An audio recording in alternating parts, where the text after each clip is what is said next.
मराठा समाजाला आरक्षण द्या, राजकारणाशी आम्हाला काहीही देणं घेणं नसल्याचा पुनरुच्चार जरांगेंनी केला। अंतरवाली सराटीतल्या आमरण उपोषणाचा मनोज जरांगे पाटलांचा आजचा 5वा दिवस आहे। यावेळी बोलताना त्यांनी धनगर आणि मराठ्यांमध्ये काही लोक भांडणं लावत असल्याचा आरोप केला। दरम्यान रात्री जरांगेंनी उपचार घेतले।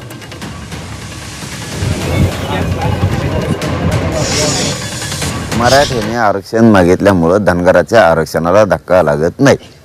एनटी व्हिजनटीला मराठ्यामुळे धक्का लागत नाही, देवाला तरी नाही लागत। हां, त्यांचा वेगळा प्रवर्ग आहे, त्यांना सेपरेट 3-3.5 एकर वावर वाटून दिले। त्याचं टप्परच नाही कोणाच जायची, कारण ती सेपरेट 7/12 आहे।